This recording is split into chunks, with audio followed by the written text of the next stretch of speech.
Vanishing Point by C. Beck. Recording by Lucas. That? Oh, that's a perspective machine. Well, not exactly, but that's what I call it. No, I don't know how it works. Too complicated for me. Carter could make it go, but after he made it, he never used it. Too bad. He thought he'd make a lot of money with it there for a while he was working it out. Almost had me convinced, but I told him, get it working first, Carter, and then show me what you can do with it better than I can do without it. I'm doing pretty well as is. Pictures selling good, even if I make 'em all by guesswork, as you call it. That's what I told him.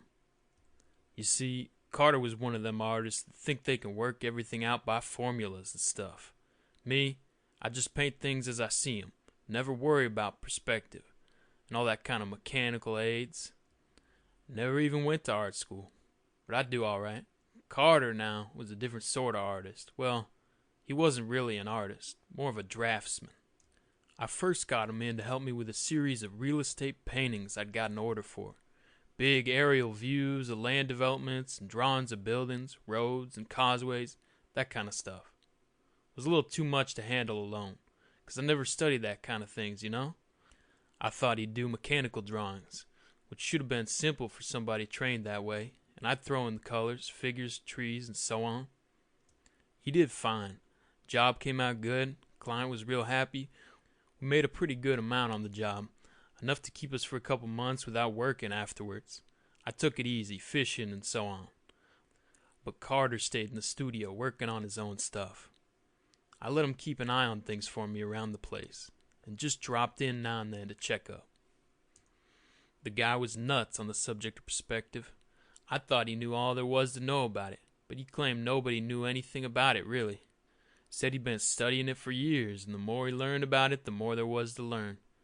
I'd come into the studio and find him with thumbtacks and strings and stuff all over the place. He'd get big, long rulers and draw lines to various points all over the room, and end up with a little drawing of a cube about an inch square that nobody could have made in a half-minute without all the apparatus. Seemed pretty silly to me. Then he brought in some books on mathematics and physics and other things, and a bunch of slide rulers, calculators, and junk. He must have been a pretty smart guy to know how to handle all those things, even if he was kind of dopey about other things. You know, women and fishing and sports and drinking. He was lousy at everything except for working those perspective problems. Personally, I couldn't see much sense to what he was doing. The guy could draw all right already, so I asked him what more could he want. Let me see if I can remember what he said. I'm trying to get at things as they really are, not as they appear, he said. I think those were his words. Art is an illusion, a bag of tricks. Reality is something else, not what we think it is. Drawings are two-dimensional projections of a world that is not merely three, but four-dimensional. If not more, he said. Yeah, kind of a crackpot, Carter said. Just on that one subject, though. Nice enough guy otherwise. Here, look at some of the drawings he made. Working out his formulas. Nice designs, huh? Might make good wallpaper or fabric patterns. Real abstract. That's what people seem to like. See all those little letters scattered around among the lines? Different kinds of vanishing points they are. Carter claimed the whole world is full of vanishing points. You don't know what a vanishing point is? Let me see if I can explain. Come over to the window here. You see how that road gets smaller and smaller in the distance? Of course the road doesn't really get smaller.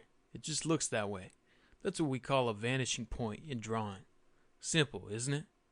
Never could understand why Carter went to so much trouble working out all those ways to locate vanishing points.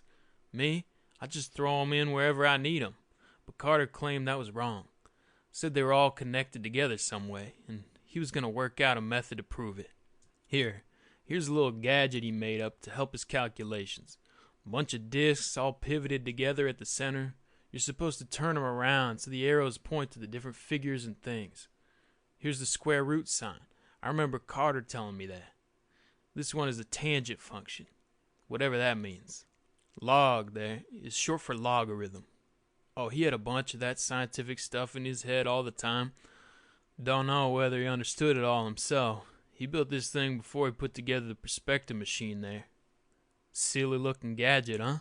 All them pipes and wires and that little cube in the center. Don't try to touch it. It ain't really there. You just think it is. It's what Carter called a teteract or cataract. No, that can't be the right word. Something like that. Tesser or something or other. There's a picture of it in one of Carter's books. Hurts your eyes to look at it, don't it? That's what Carter thought was going to make him a lot of fame and money. That perspective machine. I told him nobody had ever made a drawing machine yet that worked, but he said it wasn't supposed to make drawings. It was just supposed to give people a view of what reality really is, instead of what they think it is. I don't know whether he expected to charge money to look through it, or whether he was going to look through it himself and find some new kind of drawings and sell them. No, I can't tell you how it works. I said before, I don't know. Carter only used it once himself.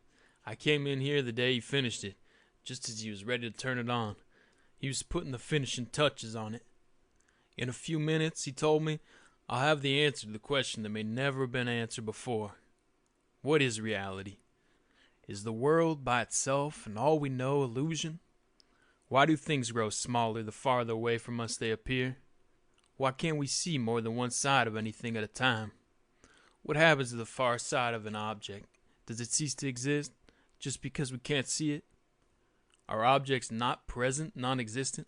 Because artists draw things to vanishing points, does that mean that they really vanish? A whack, that's what he was. Nice guy, but sort of screwy. He kept saying more goofy things while he's finishing up the machine, about how he figured out that all we knew about vision and drawing and so on must be wrong, and that once he got a look at the real world, he'd prove it. How about cameras, I asked him. Take a picture with a camera and it looks just about the same as a drawing, don't it? That's because cameras are built to take pictures like we're used to seeing them, he said. Flat, two-dimensional slices of reality without depth or motion. Even 3D moving pictures, I asked? They're closer to reality, he admitted, but they are still only cross-sections of it. The shutter of a movie camera is closed as much of the time as it is open. What happens in between the times it's open? You know, he went on, people used to think matter, motion were continuous, but scientists have proved that they're discontinuous. Now, some of them think that time may be, too. Maybe everything is just imaginary and appears to our senses in whatever way we want it to appear. We are so well trained that we see everything just as we are taught to see it by generations of artists, writers, and other symbol makers. If we could see things as they really are, what might happen? We'd probably all go nuts, I told him. He just smiled. Well, here goes, he said. It's finished. Now to find out who is right, scientists and philosophers who say reality is forever unreachable, or the artists who say there isn't any reality, that we make the whole thing up to suit ourselves. He moved one of those pointers you see there, and squinted around at the different scales and dials, and then stepped back. That little Tessie thing appeared, and real small at first, just a point, you could hardly see it. I couldn't see anything else happening, and thought he might be doing something else to the machine. I turned to look at Carter and saw his face was white as a sheet. Good God, he says. Just like that. Good God. That's all. Well, I says to him, who was right, the scientist or the artist? The artist, he sort of screeches. The artists were right all the time. There is no reality. It's all a fabric of illusion we've created for ourselves, and now I've ripped a hole in that.